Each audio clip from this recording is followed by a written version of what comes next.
Friend, here are some things you can do to keep your bones healthy and strong. Our bones have the potential to be very powerful with the right training, but if we neglect them, this can lead to injury, especially as we get older. So let's train. Exercise in general strengthens your bones. And just like your muscles, your bones can adapt to increasing force. The stronger the force is, the stronger the bones. I didn't make the law, I just follow it. You can use weights to increase the amount of force put through your bones. Look for a full body press and a full body lift. We can put even more force through our body with isometrics, because you can always hold more weight than you can lift. This is just a bar, chain, and spring. I have other videos on how to make one. You can also push and pull on a small tree. Push with one arm and pull with the other, and then switch and do the same thing. If you don't have equipment, you can try explosive calisthenics. Although your body weight doesn't change, the increased speed amplifies the force. You don't need anything too complex. Simple movements are enough to start. All of this only applies if you build up progressively. If you break all your bones, you're getting weaker, not stronger. Among other things, make sure you're getting plenty of calcium and phosphate in your diet. And don't forget the sun. And we heal and we grow when we rest, so please rest. I hope that can help you and you have a beautiful day.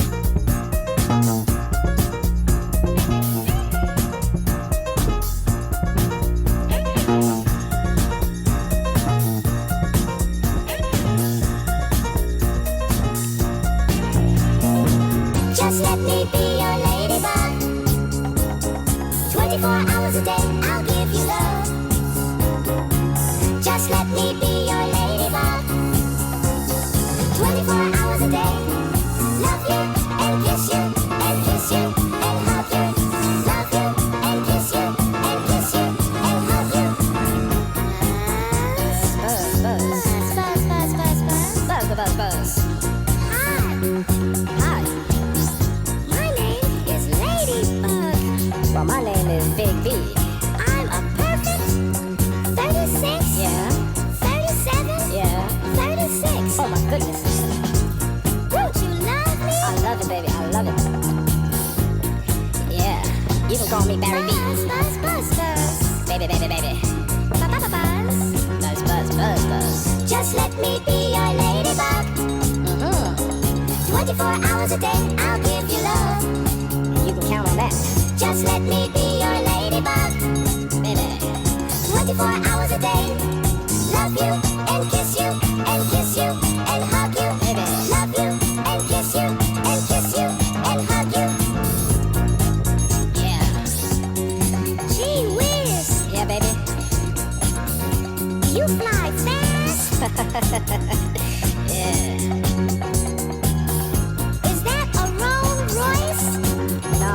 It's a Mercedes B. Ooh. Do you want a drink, baby? May I have a drink of nectar? Is that all? A nectar and tonic? Yeah, that's more like it. Double? Yeah. Just let me be your ladybug. Maybe, baby. 24 hours a day, I'll give you love. Just let me be your ladybug. And the problem with the business suit coat is this. That it's made to fit the contours of the human body. It doesn't, you see, it has to be tailored so that it fits you here, and it fits you here, and it fits across your back. And all this requires a very complex process so that it will snugly fit around you like this and show up your form, which is all very well if you have a slim form and you haven't begun in later age to develop a protuberance here, as we naturally do. And then, of course, also, how about keeping these trousers suspended? I still can wear a belt, but the time is going to come when I'm going to have to wear suspenders, which is a kind of block and tackle contraption underneath here, which is another and further inconvenience. But it just does astonish me that all over the world, men are putting up with this drab, funereal uniform, looking like undertakers and ministers, when they could be much more comfortable. So that I could be just as respectable, just as proper, just as demure, and instead of this, come on like this, which is the Japanese kimono, as worn not so much in modern times as 50 years ago by all Japanese gentlemen. Now this is one of the most extraordinary garments ever made. To begin with, it's completely comfortable. You feel absolutely relaxed underneath it. Nothing is restricting you anywhere. And it has these tremendously capacious sleeves, which are immense pockets into which you can put anything you want. mean, you know, you can put your wallet in there and pipe and tobacco and cigarettes and money, anything you want. You also can put things in here. And then it's quite proper for you to carry a fan. And when the weather's too hot, you can just cool yourself off. And this outward garment here is a coat for cooler weather or for rather proper occasions when you should be wearing it. It's called the haori. You can take the haori off and just wear what's underneath, and you see more or less the same thing as before with the big sleeves and the enormous pockets. And I want you to notice a peculiar thing about a kimono. And we can show it from the haori.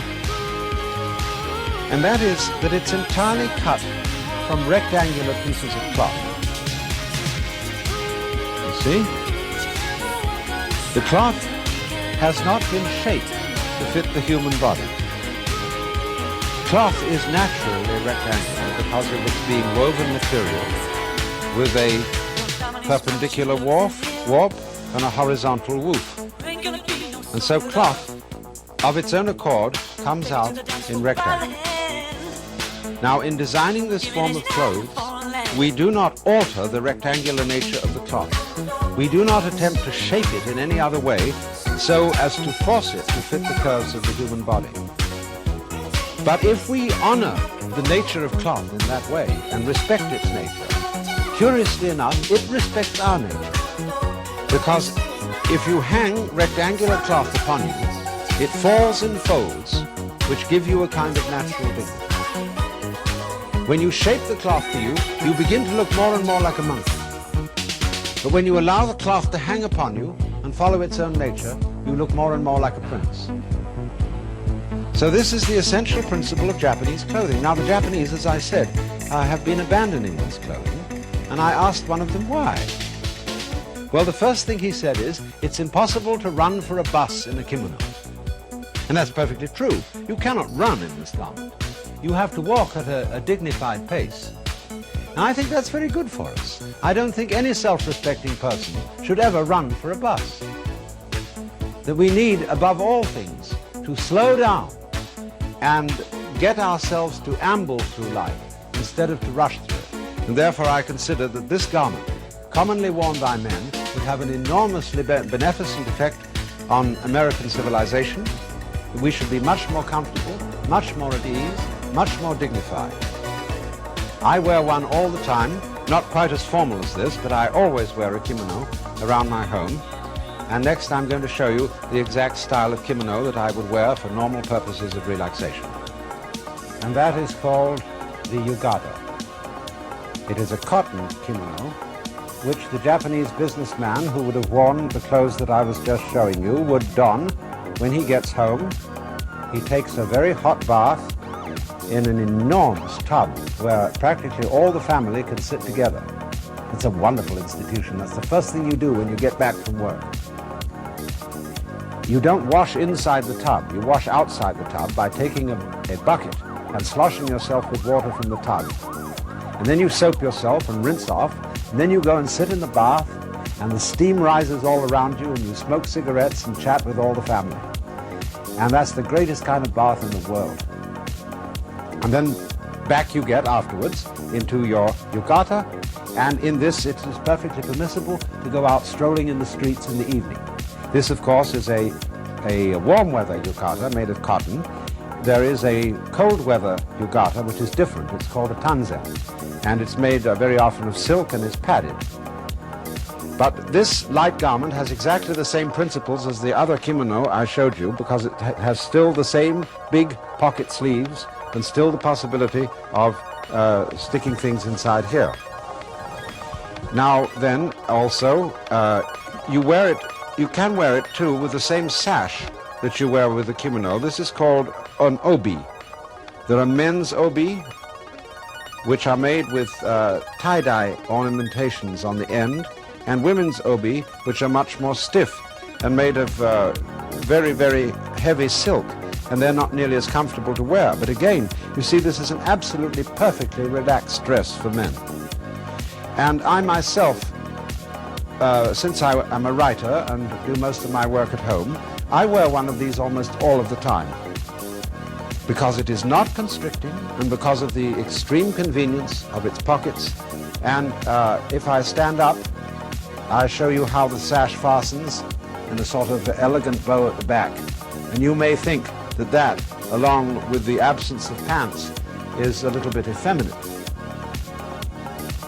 But you know, men, especially in America, and I will say this also to men in England, are terribly uptight about coming on in a way that they're supposed to be feminine. They say skirts are for women, sissy stuff. But you know, if you're biologically male, you don't need to prove that you are. It's so strange to me how an enormous number of men don't seem to be able to realize that they're men, unless they can in some way or through some sort of medium go vroom, and come on with tremendous energy, very strong. See, that shows I'm a man. But if you're a real man, you don't need to show that at all. All you need to do to find out whether you're a real man is ask a woman.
Yes, Commissioner.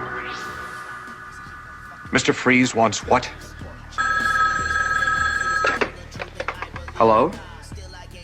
I'll see if I can get him, Chief O'Hara. A moment, Commissioner. Chief O'Hara, this is Bruce Wayne. Mr. Freeze wants what? Commissioner Gordon is on the other phone with Batman, Mr. Wayne. Perhaps if we put the two phones together, you could talk to him yourself. All right, Chief, I don't have much time.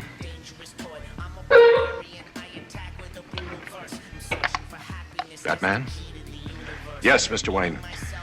Have you heard Mr. Freeze's scurrilous demands? Just briefly. If Robin and I act as go-betweens, are you prepared to make the telecast at midnight and pay the ransom, Mr. Wayne? I have no choice, Batman. Then may I suggest you tape the broadcast from the Commissioner's office an hour earlier, and we will have a dummy package of money. A dummy package of money? That sounds risky. Risk is our business, Mr. Wayne. Of course, Batman, I have the same faith in you that all of Gotham City has. I hope Robin and I are deserving of that faith. I'll make the necessary arrangements and meet you at the commissioner's office at 11. Fine. Did you get all that, Commissioner? Indeed I did, Batman. We'll set up the tape telecast and have the dummy package of money waiting. See you at 11 tonight. Two fine men, so dissimilar in many respects and yet so similar in others.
To ask you, what are you going to do when the wild men have gone? And by wild men, I mean people like me, maybe people like you, the men and women of the woods, people who understand nature, independent people who will go their own way, who won't follow the rules, who will instead follow their morals and their ethics, you know. So, because the people who do this, they are obviously breaking a lot of rules, but I'm quite certain that if you met them, you know, in a store, something like that, they would be following all the rules. They will be masked up and washing their hands and all that stuff, you know. So I don't know. Just makes me sad to see this. I need a few minutes to process this. I will build a fire and then we'll talk. So I built this U-shaped form here with these rocks, and I put some burnt pieces to form a base, and I'm going to have my coffee campfire here. And this is how you do it, you know. So you don't need a big fire unless you're trying to, you know, survive out in the winter forest. And but if you're just going out for an overnighter in your local woods, you don't need a big fire.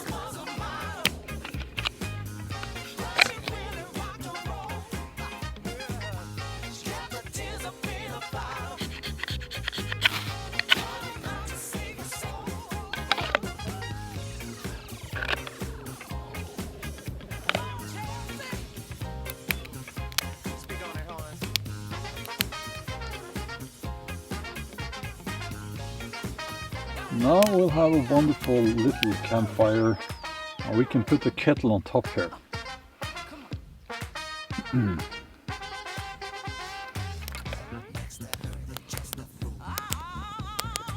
So what are you going to do when the wild men have gone? When the men of the woods, the men of the sea, and the women, when they have gone,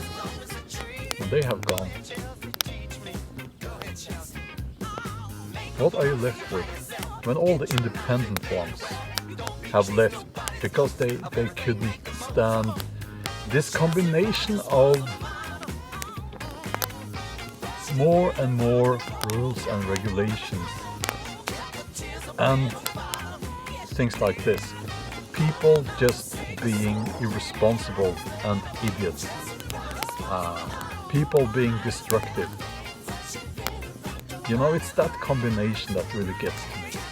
I'm going to get a place far away from people. And it will be a gradual process for me. It won't be like, it probably won't be like I just move from one day to the other. It will be a second home to start with.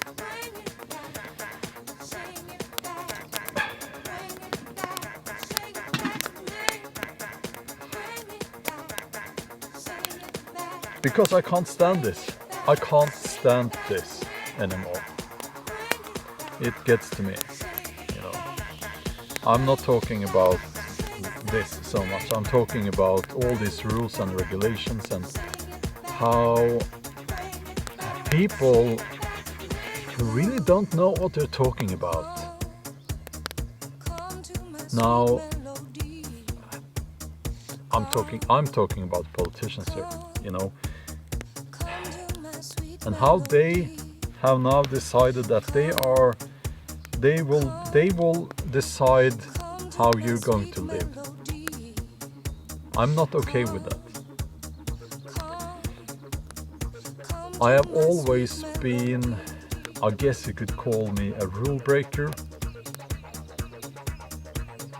but I've been a rule breaker because I need to follow my moral and ethical guidelines in life. You know, that's much more important to me. So if my morals say one thing and whatever rules and regulations apply say something different, I will follow my morals, my ethical code, if you will. That makes me a rule breaker.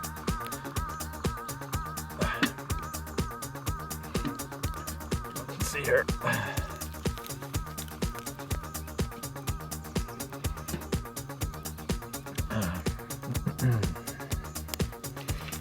Yeah. So I'm not the only one thinking like that, you know. It's not. I'm not the only one at all. So there will probably be lots of people moving in the near future. And what you're left with will be very bland. It will be tasteless. It will be without soul. It will be boring. And you won't like it. Well, actually some people will like it, I guess. But if you're still watching, I think you're not one of those people. No. We need to be free. And we need to be held responsible for our actions. So right now, people are not held responsible for their actions, and they're not free. If you look around, it's quite obvious. And I've talked about this before. People are pointing their finger at some other group, you know, someone else, and blaming them. Oh, it's their fault I'm not successful. It's his fault. It's race, it's religion, it's discrimination, it's whatever. Yeah, guess what? Life is not fair. It never was. It never will be. And people need to be held responsible for their actions. I've just had enough. We are being treated like children. Yeah, some people need to be treated like children, like the people who did this and threw out all the rubbish around. But apart from those people, this is not right. And that is why the wild men, the independent ones, they won't take this, you know, they will move. They will not be part of this.